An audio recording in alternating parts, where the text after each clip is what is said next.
নমস্কার বন্ধুরা, এটা হচ্ছে ঘাটাল শিলাবতী নদী। আপনারা প্রায় সকলেই জানেন নদীতে জল বাড়ার সাথে সাথে ভাসাবলের কাজ শুরু করে দেওয়া হয়েছে। সবাই ব্যস্ততার মধ্যে কাজ করছেন। ভাসাবল থেকে পারাপার হওয়ার জন্য সকলেই ব্যস্ততার মধ্যে দাঁড়িয়ে অপেক্ষা করছেন যাতে এপার থেকে ওপার যাওয়া যায় এবং ওপার থেকে এপার পর্যন্ত আসা যায়।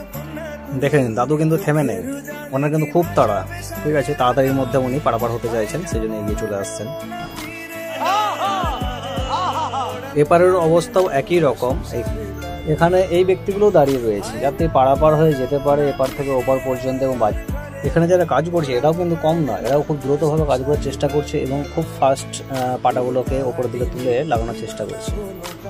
তো এরই মাঝে ছেলেটা আবার ফোন নিয়ে হাতে দৌড়ে চলে যাচ্ছে। পোল বাঁধার কাজ প্রায় শেষের দিকে, এরপরে হয়তো লোকজন যাওয়া আসা করতে পারবে। একবার এই দৃশ্যটা দেখে নিন, দুদিন বৃষ্টি হয়েছিল, সেই কারণে রাস্তার ওপরেতে জল এবং রাস্তার সাইডের দোকান যেগুলো রয়েছে প্রায় ডুবে ডুবা অবস্থা। তাই সরকার থেকে বেশ কিছু নৌকো চালু করে দেওয়া হয়েছে যাতে কিছু মানুষজন এখান থেকে অন্য কোনো জায়গায় পৌঁছতে পারে। এরকম সুযোগ কে ছাড়ে? জল হাতের সামনে পেয়েছে, কাকা তো গাড়িটা ধুয়েই নিচ্ছে।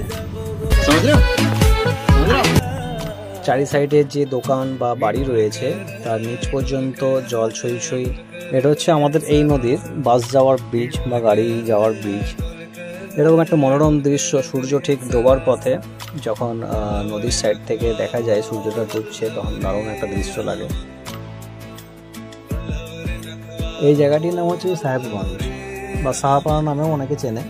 কাকাবাবু প্যান্টটাকে হাঁটুর উপরে ঠিক গুটিয়ে নিয়েছে অনেকটা জল বেড়ে যাওয়ার কারণে। এটা হচ্ছে ঘাটাল 4 নম্বর ওয়ার্ডের বানেশ্বর মন্দির এরিয়া।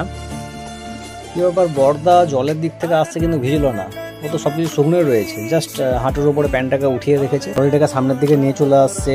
আর একটা বাচ্চা মজা করার জন্য জাস্ট জলেতে নেমে গেছে। এটা ঘাটাল কুঠিবাজার যাওয়ার একটা আলাদা রাস্তা বা সেকেন্ড গেট বলা যেতে পারে। এনারা যাওয়ার পথে টাটা করে দিচ্ছে ক্যামেরাকে দেখে, তো আপনারা একটু ওনাদেরকে টাটা করে দিন। ঘাটাল 4 নম্বর ওয়ার্ড সোনারতলী লজ। এখানে তো অনেক বিয়ে বাড়ি বা অনুষ্ঠান বাড়ি হয়েই থাকে, কিন্তু এখন বন্যার কবলে পড়ে আছে। গাড়িটাকে ধুয়ে নেওয়ার জন্য জলের দিকে নামিয়ে দেওয়া হচ্ছে।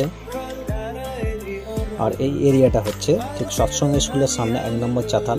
এখানকার বেশ দোকান ঘর সব ডুবা ডুবা অবস্থায় পড়ে রয়েছে। ঘাটাল 3 নম্বর চাতালের দিকে তো সমুদ্রের মতন হয়ে রয়েছে, চারি সাইডটা যেন দেখতে সমুদ্রের মতন ঠিক একই রকম লাগছে। কেউ যদি দীঘা না যেতে চান এখন এখানে চলে আসতে পারেন, ঠিক সেম দীঘার মতনই পরিস্থিতি এখানে তো রয়েছে। ঢেউটা দিচ্ছে না, জাস্ট জলটা স্থিরভাবে রয়েছে, কিন্তু সমুদ্রের মতনই দেখা যাচ্ছে। ব্যাস, এই সুযোগ কে ছাড়ে? এখন যা বন্যার জলের মধ্যে মাছ আসছে সেগুলোকে ধরে নেওয়ার চেষ্টা। মাছ পড়বে না এরকম কি হয়, কিন্তু মাছটা উঠেছে পুঁটি মাছ কি মোরলা মাছ, ছোট ছোট যে মাছগুলো হয়ে থাকে সেইগুলোই উঠেছে।